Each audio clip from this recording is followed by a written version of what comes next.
Hello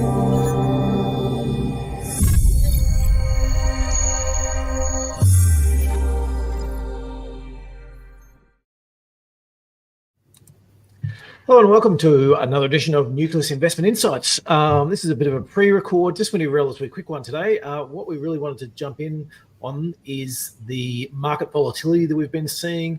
Question, is it over? There's been a number of different, lots of different paper written about it.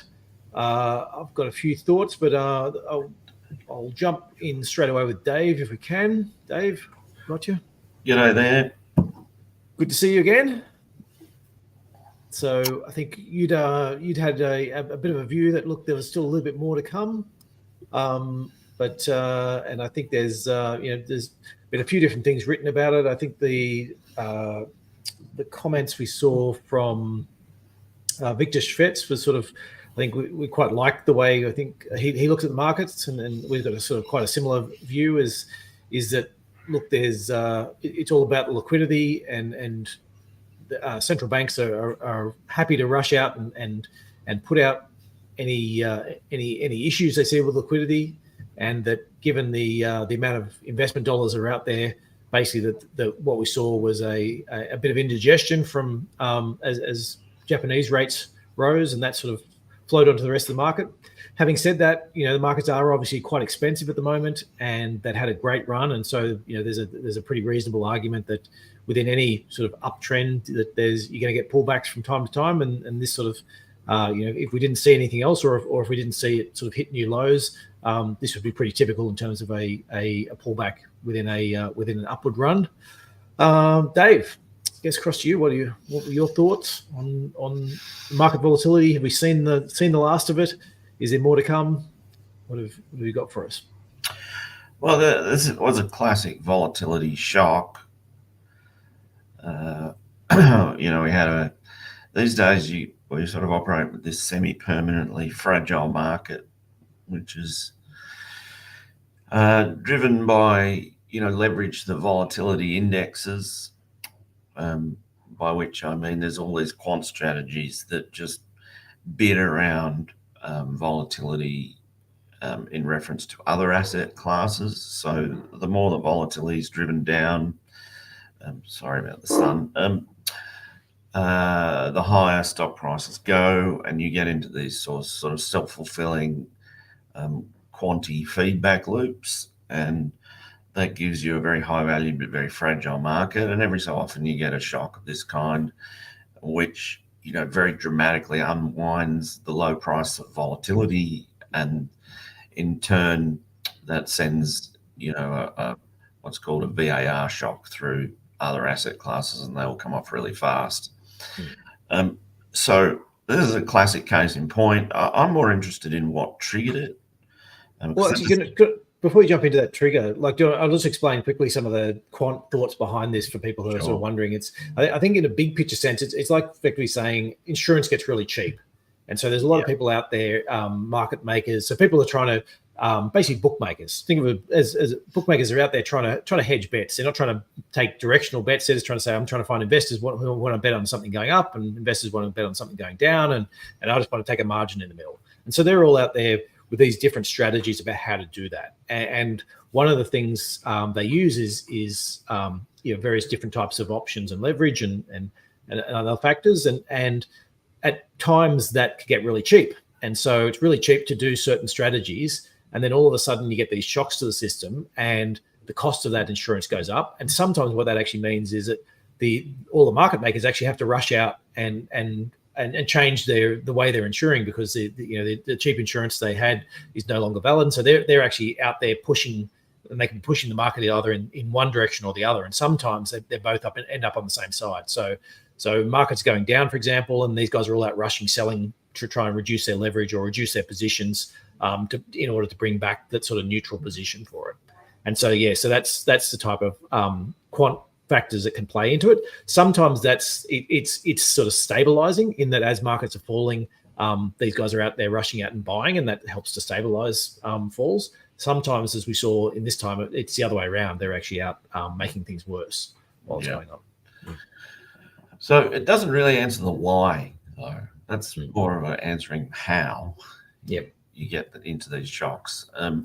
And, the why is more important. So, for instance, we had a classic volatility shock coming into COVID, but of course, COVID was the why, and lockdowns, and what was looming as a huge shock to earnings. So that was the actual more pointed question. So, well, what you're saying is there it's affecting the fundamentals. So yes, fundamentals are being affected. So therefore, and I actually think that there is a fundamental dimension to this one as well. So I think focusing on volatility actually misses the more important point.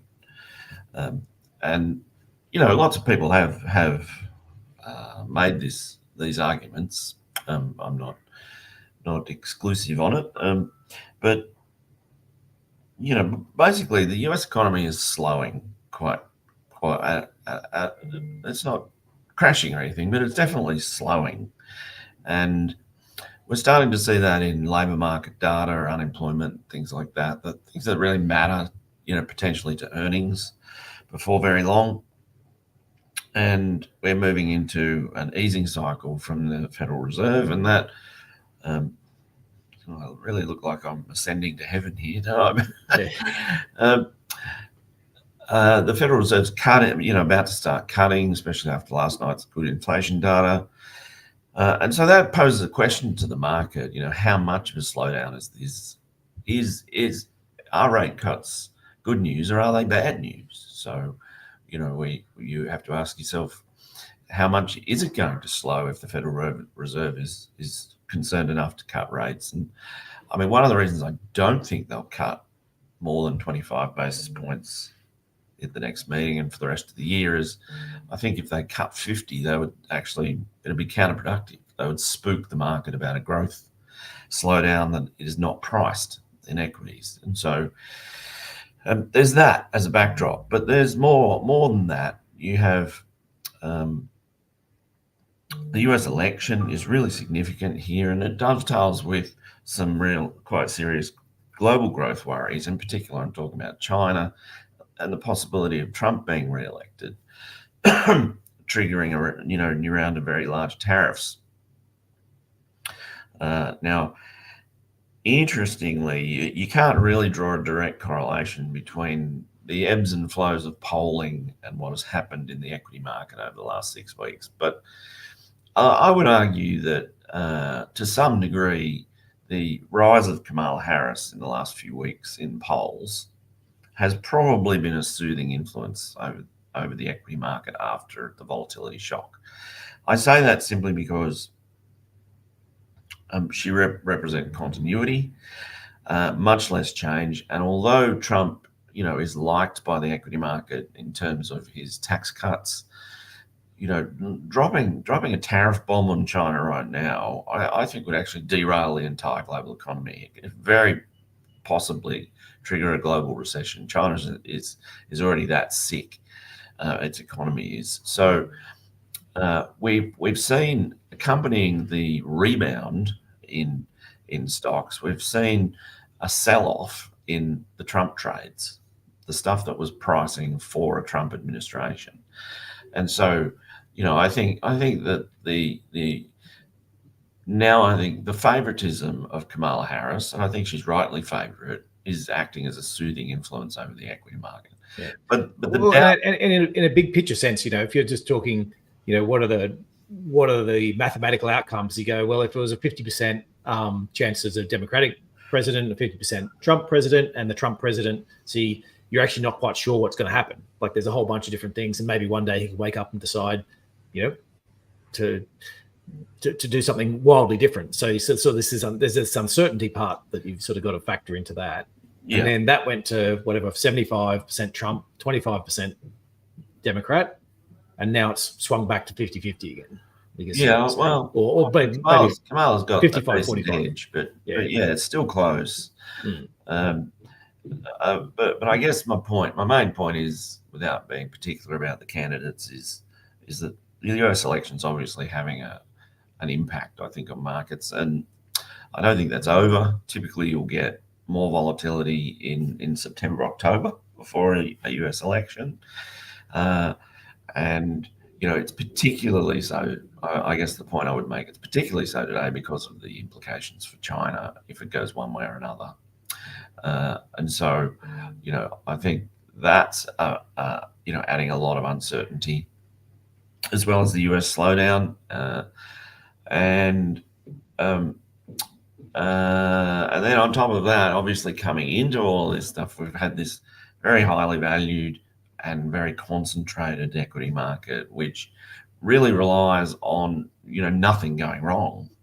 So you have a clash of environment with pricing, and that to me is the basic trigger of what happened. The dynamics of the unwinding Japanese carry trade, and the volatility shock, etc., are not really that important to me. I don't, they become the mechanism by which the market corrects the price, rather than being the cause. I think the causes and the causes are still there, I guess. So I remain concerned that we'll see more volatility on this basis, and so I'm not sort of diving in, buying the dip at this stage. That said, I still think the US is headed for a soft landing, but I think it'll probably be at the softer end of, or the more difficult end of soft, rather than clean and clear and accelerating off again. And I think the global economy is going to have a relatively rough year ahead. Not recession, but again at the softer end of things, maybe in 2.5 in the bottom half of the twos for the global economy, and so with falling inflation, doesn't give you great nominal growth, and so profits may come under a bit of pressure, but I still see a soft landing and an acceleration out of it. I'm still on board with a lot of the new technologies, their impact on productivity, and I'm not just talking AI. I'm talking the weight loss drugs and autonomous vehicles and various things. So I don't see an end of cycle shock or anything like that coming, but I just think coming into year end, there's more scope for further correction. I don't know if we hit new lows, that's in the lap of the gods. But I mean, if we were getting closer to the election, I'd probably buy another dip, because it's, at that point, it's pricing in all the risk. So, I mean, even though it's still expensive, what are we, probably 20 times NTM? Yeah. So basically 20 times earnings, which is about the 75th percentile, I'll call it, of so it's still not cheap. Where we are in longer term. But it's not that cheap. But I guess the flip side is, if we go into a tech boom, which is not our base case, but it's certainly a significant risk case in our calculation, is you go into a bit of a tech boom and you can easily go from the 75th percentile to the 90th or 95th percentile. Yeah, that's right. That type of and of course, we got falling interest rates now, and it looks like bonds are genuinely on the verge of breaking out for the first time in a few years, and so these are all promising signs for a turn in the cycle, within a year or so. As monetary easing flows through. There's another component to the slowdown that concerns me as well. That is, US fiscal spending has slowed a lot. It's actually falling quite a bit, and it tends to do this before and after elections. So again, there's another risk factor there in the shorter term. And so I mean, I'm quite dovish, I guess, in terms of the impact of all this on monetary policy. I think there's going to be quite a lot of cutting, especially in the US, and eventually here as well, because we really are starting to see the Aussie terms of trade get an absolute beating. Iron ore is breaking through $100. There's no real hope of doing anything but going down for the next kind of 10 years. Same with all the other bulk commodities, all headed into gluts, and so I think we'll see a lot of rate cuts here too, but they may come a bit slower and be more a 2026 story or later in 2025. So there'll be a lot of easing, which sooner or later is going to offer promise of a new cycle to equities and profit growth. And so I'm not bearish, but I'm still cautious. We might go do a quick sales message first. We'll be back with the investment insights very shortly. Nucleus Wealth is an active and passive investment manager. If you like what you're hearing and want some help with your investing, we can do it for you via our active portfolios. Our tactical and core portfolios use the insights shared in this podcast to construct and manage your investment. We blend tactical portfolios to offer our combinations of international shares, Australian shares, government bonds, and cash. We vary the asset allocation with the goal of protecting your capital in times of market uncertainty. We also have active international and Australian share portfolios. These are chosen using our quality and value investment philosophy. You can find out more at nucleuswealth.com. Now back to the show. Right, thanks for that, Dave. So, I think we'll probably just wrap it there. It's just a relatively quick one this week. We'll be back again next week, as we are every week from 12:30 Melbourne, Sydney time. So jump on, ask any questions if you want. Just a reminder as well, if you want to get us, we're on. You can grab this as a podcast. You can see it on YouTube. We're on all the major podcast platforms and most of the minor ones as well. If you've got any questions, pop them in either in the chat on YouTube or send us an email. And if just a reminder that everything you hear today is general advice. It's not personal advice. If you do want personal advice, feel free to drop us a line, get in contact. Otherwise, we will see everyone same time next week. Thanks all. Thanks, Dave. Pleasure.